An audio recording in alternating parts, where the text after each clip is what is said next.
What's poppin' with it, people? It's Mr. Swordsdance here, and I'm bringing to you a concept video. The reason I say it's concept is because I did have the intentions of setting up a specific strategy with this video, but it wasn't implemented well. And it was no fault of mine, I want to say. It was just, I feel like the opponent knew what I was going to do, and so he kind of played around it a little bit more. And you'll see what I mean, because it happens at the very end, but this is supposed to be a setup.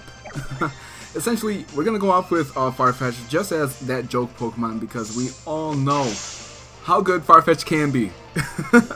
Farfetch is a low-key monster, but not really, because it's actually ass, and I think I ended up moving it off my team. I've been messing with my teams as a whole, actually separated them by generation now, and Farfetch actually won't be getting the kill, and the reason I didn't want to go for the knockoff was because I figured that I could actually knock it out with the Steel Wing, and they probably also weren't expecting Steel Wing on Farfetch, because no one knows what Farfetch runs. That's why I love it so much. But Dazzling Gleam's gonna come through, and Lantern's pretty much like my hard counter to this Togekiss right now. And if any of you guys have been paying attention, been living under a rock, you already know what I run on this Lantern, and no one's ever happy when I bust this out successfully. Let's not forget about what happened to that Tapu Koko last battle. You feel me? You better fucking feel me, people. Regardless, he's going to go ahead and continue with the Dazzling Gleams, but the stockpile's going to keep coming through because we are essentially Donald Trump building the wall right now. All the defenses are going up, +1, +2, and then you guys already know on this +3 will be good. The difference is, as opposed to the last battle where I had the normal Liam, whatever it's called, for the Z move on stockpile, I actually prefer, in this case, to have leftovers. Just because, like, this was kind of where I was experimenting on what's better, because Z stockpile is pretty good for getting all of your HP back at once, but with the leftovers, you have a longer longevity, I think. It's just harder to set up. But Decidueye is a huge problem, and I keep running into Decidueye for some reason. Like, it's the bane of my existence. But I can set up fully with Lantern, and Decidueye will destroy me every single time. I don't get it. It sucks. And I only ever see Decidueye in singles. It's not a doubles Pokemon. It's not like a good VGC Pokemon, it seems. It's just there to ruin my life, and I think my stream knows that. But aside from that, I should probably start streaming again because I'm running out of battles. These are all just battles that I've saved, I suppose. But yeah, my main wall is out now, and Arcanine is definitely going to run amok through this team. Something that I like to do at the beginning of every battle, and I feel like most people should, but don't, is I like to, before I even choose which Pokemon I send out, is I like to analyze my opponent's team and figure out the biggest weakness to the, not just to the Pokemon, but to the entire team. For example, if most of the team is going to be like part Rock type, I already know that my Ice Beam Lantern is going to be having loads of fun there. And something that he probably wasn't expecting, because it's just a freaking Arcanine, is I had Wild Charge on this. Wild Charge is destroying Primarina. Hello? Was not expecting that. I also do have the intentions of making another Arcanine because of Burnout. And many of you know what Burnout does. For those of you who don't, because you've been living under a rock like me for 7th gen, it actually removes your fire type typing. So you essentially don't have a type, no weakness. Someone give me that Wonder Guard on that Pokemon. Moonblast, I figured that Umbreon was going to be more like a Death Fodder, but I also knew that Umbreon is pretty hard to be considered Death Fodder because it never fucking dies, which is, it's gravy. I love Umbreon, and Umbreon's always the reason that Pokemon battles go on forever on my channel. For example, I'm looking at the counter right now. We have 26 turns. This is turn 11. To be fair, this battle was a long time ago, so I don't remember how much Umbreon actually puts in for this battle. But he set up the wish. He's here for a while, people. Get used to it. He's my favorite Pokemon for a reason.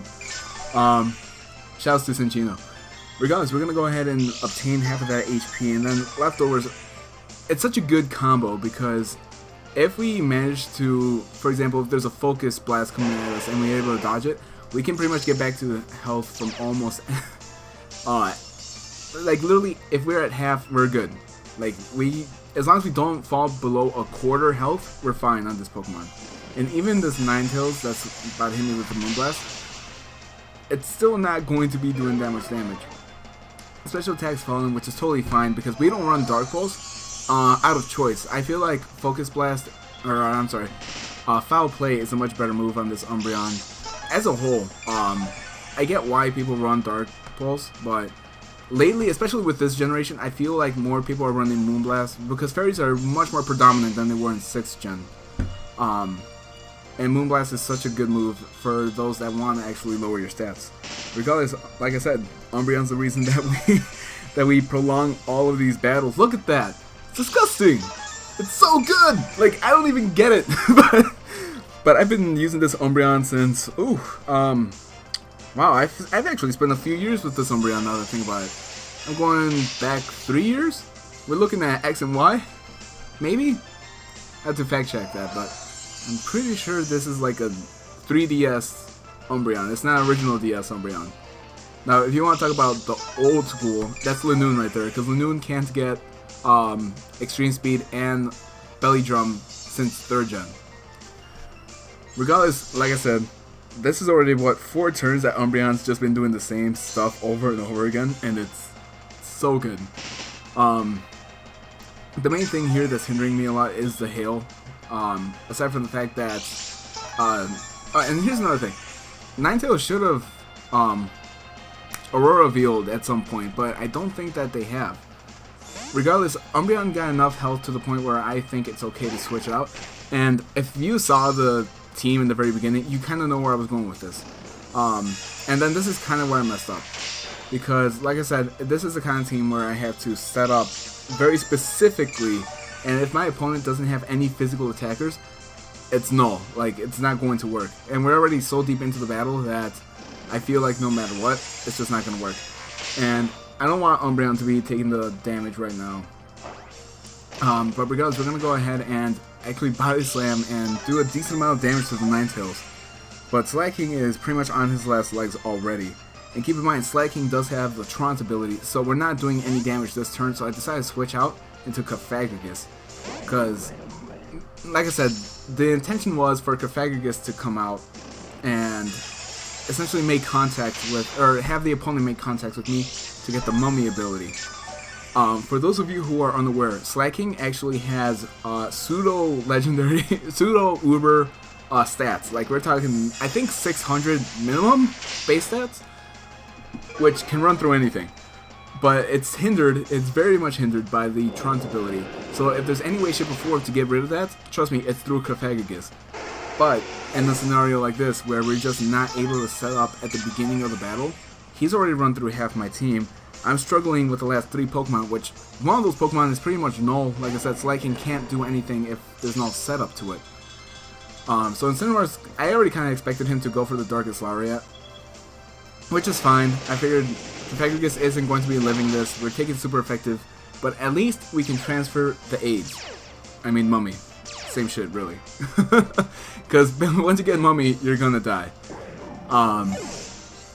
So like I'm saying, now that my opponent finally has the Mummy ability, this was kind of the goal at the beginning of the game, but it was also very hard for me to set this up at the beginning because he started off with a Togekiss. Shout out to Togefly. And yeah, we actually took a critical hit off of that, and this is all we need. We just need the Body Slam, because now that we can make contact, we transfer the Mummy back to us, which is great. Not only that, but he did get paralyzed, which is gravy.